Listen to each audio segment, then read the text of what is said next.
Hi, I'm Barry Sandoval. Check out the board behind me with a bunch of cool Silver Age Marvels, and that's one of our themes for this auction too, which I know is going to be welcome news to Marvel fans everywhere. Let's jump right into the highlights. On this first image, this is the band concert from 1935, which is probably the most valuable animation cell that exists. It's the only production setup that exists to feature Mickey and the entire band. And the band concert is the first theatrical color cartoon for Mickey Mouse. It's an amazing piece. Staying in the 1930s, how about Marvel Comics #1, one of the top comics in the hobby, of course, the first comic book by the company that became Marvel. If you look at this scan right here, you might be saying this looks nicer than a fine, and you probably got a point. So check out the full large scan online and make your own decision. Moving on to the 1940s, here's Archie Comics #1 from '42. This is actually the highest graded copy by far. The next highest graded is a 7.0, fine, very fine, which we sold here at Heritage for $38,000. So there'll be strong demand for this one for sure. And it's from the Pinnacle Hill collection, which you might recall produced the $1 million Detective Comics #27. Now, continuing our chronological theme, let's go on to the 1950s and the Savannah Collection. This is an original owner collection which has been recognized as a pedigree collection by CGC. The collection has 40,000 books. We have the best few hundred in this sale, and it's led by Showcase 22, which you see here, and that's the first appearance of Hal Jordan, who's the new Green Lantern. Also in this collection, you'll find lots of great superhero books from Marvel and DC, but the collection also had genres that are even harder to find in high grade, for instance, war and also romance. This auction has plenty of art from the Silver Age too.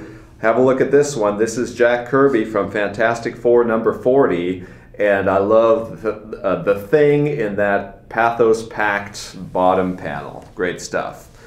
You know, with all the talk of Marvel and DC, sometimes we forget Gold Key, but we haven't forgotten him in the auction. On this image here, this is the cover to Magnus Robot Fighter #21, and we've got a few other neat painted covers in this sale as well from Gold Key. Another publisher we don't want to forget on this next image is Charlton, and one thing that makes Charlton important is that Steve Ditko did a lot of art for them over the years.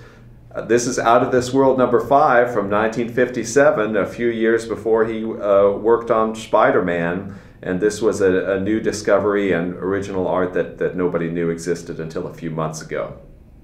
Another auction highlight is one of the best magazines we've ever offered, which is the highest graded copy of Vampirella #1, the only 9.6 copy, and the value of this magazine seems to go up every year, so you want to have a look at that. Now that's from 1969. On the next image, we're just a few years later, and it's X-Men '94, which is one of the top 1970s books. CGC has graded about 3,000 copies so far of this issue, and this is one of just 8 to be graded 9.8.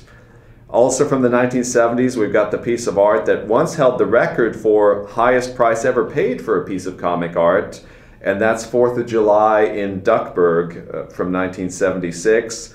Look at all the characters on there, not only everybody from Duckburg, Uncle Scrooge and Huey, Dewey, and Louie and the gang, but also if you look in the corners, you'll see some familiar fan faces like Robert Overstreet, Bud Plant, Bruce Hamilton, and others. Now let's move on to the 1980s. If you look at Overstreet's list of the most valuable 1980s comics, you'll see Gobbledygook #1 and 2 and probably wonder what the heck are those? Well, you've probably never seen one because only 50 copies exist, and they're very desirable for what you'll see on the next image here, which is the back cover. That's the first time that the Teenage Mutant Ninja Turtles ever appeared in print. And by the way, we also have the original cover art to #1 in this auction. And another art note from the 80s that I know is going to get everyone excited. We've got 4 pages from Watchmen. This one shown here is from issue 7, which has the Silk Spectre exploring the Owl ship. That's my personal favorite of the bunch, but you'll want to look at all 4 and figure out what your own favorites are. Well, that was some pretty cool stuff, but that was literally only 1% of our auction, which has 1,200 lots. So get to ha.com and pick out all of your own favorites, and I wish you happy browsing and happy bidding.